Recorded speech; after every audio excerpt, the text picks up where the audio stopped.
सम संख्या, विषम संख्या, भाज्य संख्या और अभाज्य संख्या को लेकर भी लोगों में बहुत कन्फ्यूजन रहता है। तो चलिए इस वीडियो में सारा कन्फ्यूजन को दूर कर लिया जाए।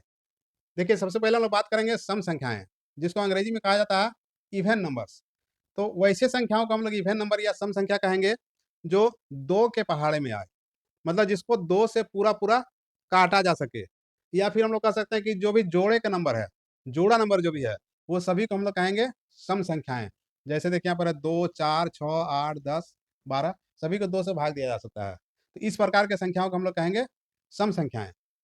उसके बाद हम लोग आते हैं विषम संख्याएँ, तो बिल्कुल उसका उल्टा, जो सम संख्या में नहीं है, वही विषम संख्या है।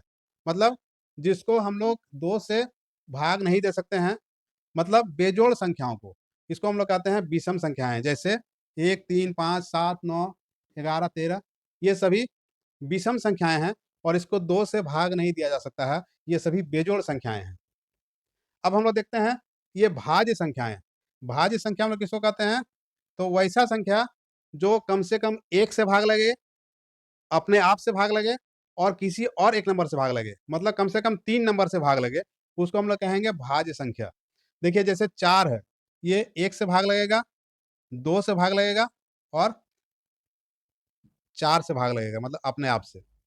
6 है, ये किससे भाग लगेगा? 1 से, 3 से और 6 से। 8 किससे भाग लगेगा? 1, 2, 4 और 8 से। तो इस प्रकार कम से कम 3 नंबर से जिसको हम लोग भाग दे सकते हैं, उसी को हम लोग कहते हैं भाज्य संख्याएँ। तो ये सभी भाज्य संख्याएँ हैं। 15 भी एक भाज्य संख्या है। 1 से भाग दे सकते हैं, 3 से भाग दे सकते हैं, 5 से भाग दे सकते हैं और अपने आप 15 से भी भाग दे सकते हैं। इसलिए 15 भी एक भाज्य संख्या है। लोगों को बहुत कन्फ्यूजन रहता है इसको लेकर के। अब हम लोग देखते हैं अभाज्य संख्या। तो अभाज्य संख्या किसको कहेंगे? जो सिर्फ़ 1 से भाग लगे और अपने आप से भाग लगे और किसी नंबर से भाग नहीं लगे।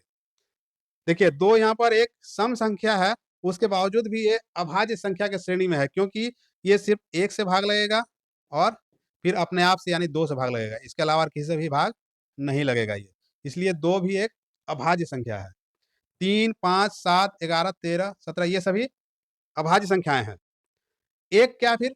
1 ना तो भाज्य संख्या है, ना ही अभाज्य संख्या है। इसलिए इसको रखा गया है यूनिक नंबर में। ये बिल्कुल यूनिक नंबर है, क्योंकि अभाज्य संख्या होने के लिए भी कम से कम 2 नंबर से उसको कटना चाहिए।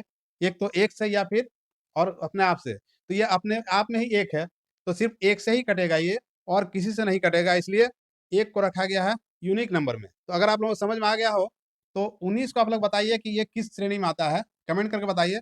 वीडियो अच्छा लगा हो तो इसको लाइक कीजिए और ज़्यादा से ज़्यादा शेयर कीजिए।